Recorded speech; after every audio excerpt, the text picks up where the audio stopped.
was so horrible. Hello everybody, welcome back to the channel with an immediate reaction to one of the most stressful games I've ever had to watch. Well, no, not really I've ever had to watch, but oh my life, that was horrific. First things first, right off the bat, we got a point against Man United at home. We got up and running at home. We've put in a relatively decent performance, to be honest, defensively, only conceding one goal to Man United, and that one goal was a fucking really good goal. That's fantastic, and I'm so thrilled we actually got something out of this game, particularly because my older brother Ollie went there today, and if we lose when he's there, he is distraught for like weeks, so that's fantastic. I'm really happy. What can I say? That was not the scariest, but probably the tensest match I've had to watch this season so far, obviously, because it's like, apart from the Brighton game, it's the only one where we've had a proper stake at, and like a stake of an upset, and fucking hell, we somehow managed to pull it out of the bag and managed to draw 1-1 with Man United. So I'll do what I normally do, and I'm going to go through every single player on the team, and then I'll try and just talk a bit more about the game, but I will be honest, I actually turned off the match about the 85-minute mark, essentially because I could not. My heart was going. I couldn't watch any more of it. I would have probably had a cardiac arrest if there were any decent chances, which there were for Man United. So realistically, I think I did a good thing for my own personal health. And let me know if you guys who are watching this ever turn off a match because you're so scared of what might happen in it. The last time I did it was the Spurs win at home last season, where I turned it off as soon as Ward-Prowse scored his free kick, because I was like, I don't want to watch us concede now, and we didn't. So maybe there's a thing here where if I turn off the match, we save what result we have. So maybe I should be turning off games whenever we're leading. But realistically, then my videos won't be as interesting, particularly if we're leading 1-0 inside 2 minutes, and I've got 88 minutes of not saying anything and not watching anything. But anyway, this is really I digress. It's going a bit haywire, this video already. So yeah, I'll go through the players that we had in our squad and all of the stuff that I kind of picked up from watching the game. Unfortunately, the game that I was watching, it kept there was something to do with the connection. It was fucking up. So occasionally there were bits of play I missed, and like I say, I didn't actually see the last 5 minutes plus added time. So all I can go off are like my tweet notifications that came up, which I forgot to turn off. That's kind of a miscalculation on my part. I turn off the stream, but then it still comes through on my phone.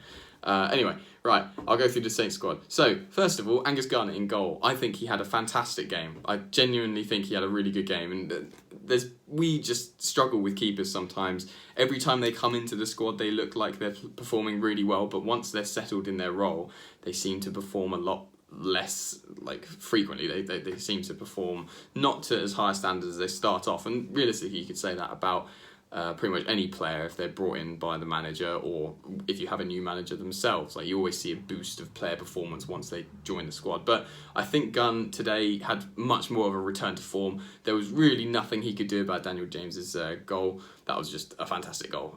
Fair play to Daniel James. I'm not been the biggest fan of him so far this season, because I feel like he goes down a bit too easily.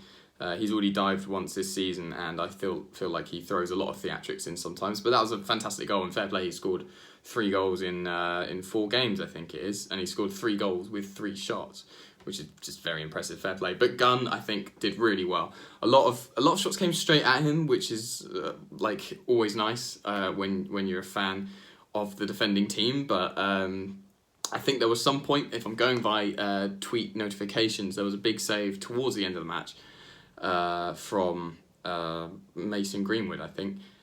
So fair play. I think Gunn played really well. I think it's more of a return to form. He seems to perform reasonably well against the bigger clubs. So I mean, that's terrible, because then if we play any of the lower teams, we might fuck something up. But yeah, I think he played really well. Next player, I think Cedric had a good game. It was nice seeing him playing against Fulham on Tuesday when I went to watch the cup game in London. And so seeing him in the squad was a shock today because I thought we'd have Valerie back. But we didn't. For whatever reason, I don't know if Valerie is nursing an injury from that challenge that got Thingy sent off in the Brighton game. I don't know if he's injured or if Hasenhüttl's just trying to introduce Cedric back into the squad. Because realistically, I think we need another wing back. Whether he plays on the left-hand side or the right-hand side, we'll get into that in a bit. But I think Cedric played well, as much as you can against against like Daniel James. Like, he's just ridiculously fast, and Man United have such fast players and very tall players. So for a small guy who's not the youngest, it's like his 28th birthday, I think he played well. Actually, defensively, I think we had a solid game overall. Like I said at the start, I think Bednarek played well. Didn't actually see him doing much defending as such. I seem to remember him blocking a few shots by just throwing himself in front of them, which is like great. That's what you need. You need that just bravery in a defender. But more charismatic of the defenders was Vestergaard, who suddenly got this bout of form, and it might be because he was at fault in the first game for Burnley scoring their first goal. I think it was their first. It might have been their second goal. But he suddenly, I think, got a lot better and got a lot more confident. His defensive play's been really, really solid. I mean, he scored. What a goal that was, actually, because we've had him for a year now, and his height was kind of the main calling card. Like, come get me, I'm the tallest player in the Premier League. And he hasn't scored up until now. But the goal, brilliant. I mean, fair play to Danzo. For some reason, he's on the right-hand side instead of in the box where we want the tall defenders. Just little whip cross in, and it was a brilliant header, and De Gea can't do anything about it. And I think Vestergaard is my man of the match because I think he defended really, really well, and he was up front and scored when we needed him. Danzo, I feel really bad, and I'm worried now because he was getting into the squad because of like the Fulham game, and he's been playing on the left-hand side, which is terrible. Like, really bad, because he's a centre-back. And I was talking about this in the last few games about... so, for the Brighton game, I talked about how he looked like he just wanted to slow the game down and play as a centre-back, even when he was on the left-hand side. And at the Fulham game, I was talking about how he performed a lot better when he was at centre-back. But today, he had to go back into left-back because there's still no sign of Bertrand. I can't remember if he's injured or ill or just not available. But he just struggled, and with Cedric, at least he's used to playing wing-back play, so he has a little bit of pace on him.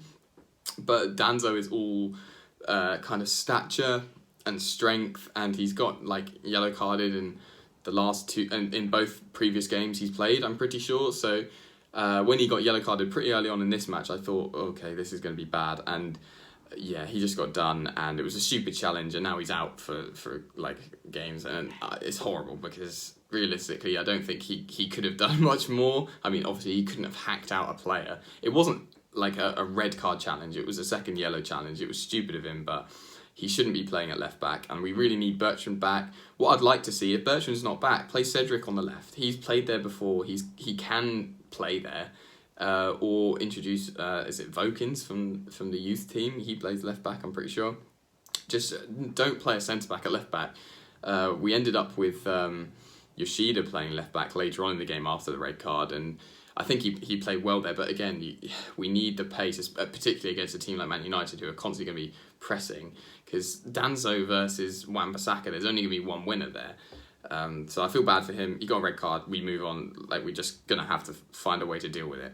Romeu played well, made a lot of like passing errors, I think, in the middle of the park. So I'm hoping that he gets control of that. But again, kind of a quiet game. Højbjerg, same. I think he played reasonably well when he needed to. Defensively, yes. Attacking-wise, not really. He did have a wicked shot on him in the second half at some point, but that's about it. And I think he needs a bit of confidence, maybe a goal, just like a crap goal, not a Højbjerg screamer goal, just a normal goal that he can just tap in, kind of like the one against Crystal Palace last season, to just give him a bit of attacking confidence, because he's a very, very, very talented player. And the commentators, when I was watching the game, were just saying how they really, really rate him as a player and as a captain for Saints, and I want to see him back to form because he was fantastic last season as our captain. Ward-Prowse, again, quiet game, but he played well. He was running up and down constantly, and I'm pretty sure he ran the most distance for any of our players, which isn't a surprise because I think that's normally the case. I think he played well. Buffal played a good game. Didn't really get much action, to be honest, because Man United defenders, Man United's right back Wan-Bissaka is just incredible, really. So for the most part, he was in his pocket. But when he wasn't, I think he did well. He did manage to get it past Wan-Bissaka a few times, and that was good. And he showed little flashes. And he did have a really good shot in the first half, actually, which just whipped just wide, which was really good. So I think he's got promise, and he's definitely tracking back. Like I've said this the last 2 games, he's showing a much more well-rounded defensive side to him, and I'm impressed. But hopefully he gets a goal, because he's got an assist now, but I'd love to see him get a goal, and then his confidence can boom. And he started today, and I think he started well. He didn't have a bad game, which is good, because he needs that starting confidence. But I feel like Ralph will prefer to start Genepo, but we'll see what happens when he's back from injury. Shea Adams and Danny Ings. I think that Shea Adams still hasn't been doing enough for me, and in my opinion, right now, doesn't deserve to be starting, which is horrible to say, because I think he on his day he could be unplayable. He could be insane, because he's very strong. He doesn't have height, but he does have when he's got the opportunity, he's a proper striker.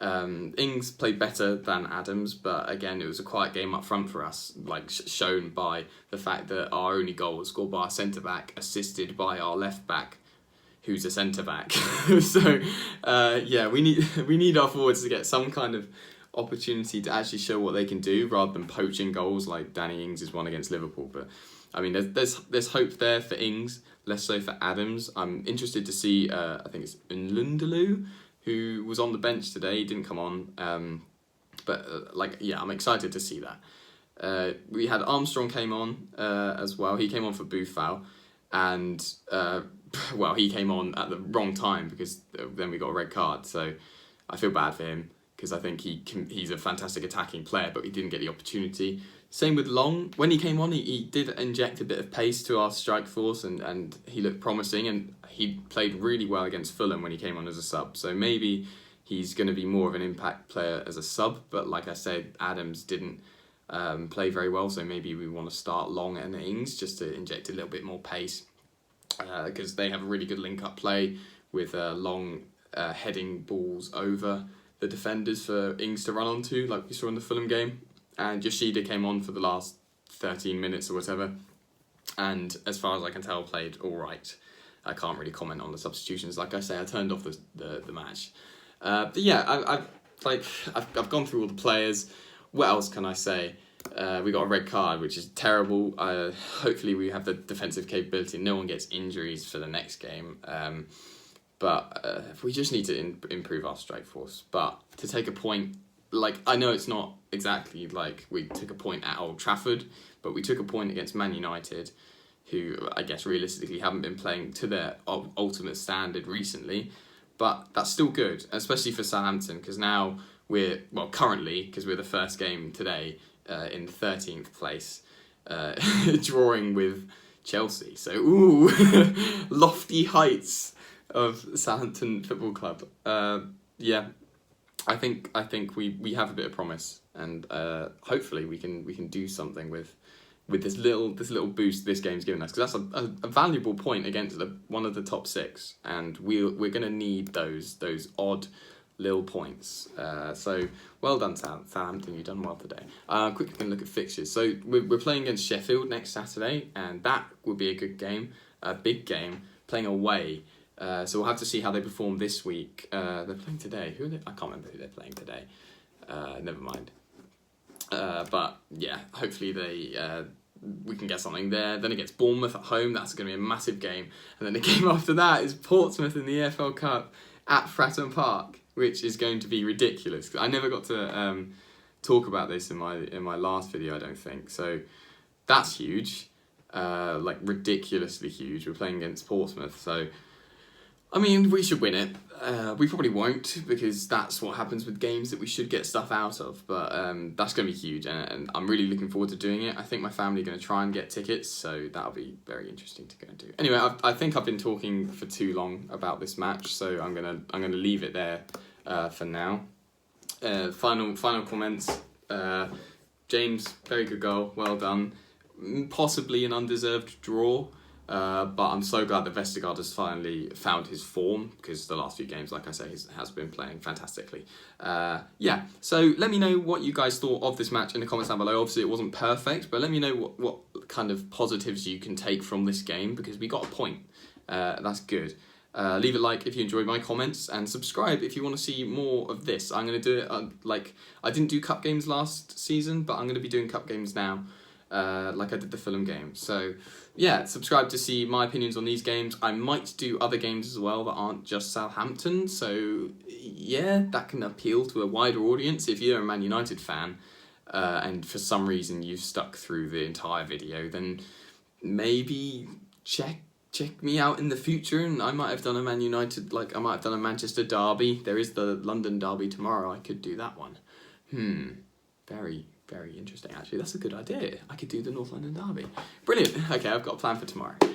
Cool. Yeah, so like, subscribe, comment down below what your thoughts are on the game, any feedback from me, what I should do with this channel as well. Like, I could do more videos, not just on matches, but on news in football and in sport and in life. But until next Saturday for the Sheffield game, I hope that you have a fantastic rest of your day, Southampton fans, and anyone who's sat through this ramble of a video. As always, have a lovely rest of your weekend, and take care of yourselves. Bye-bye.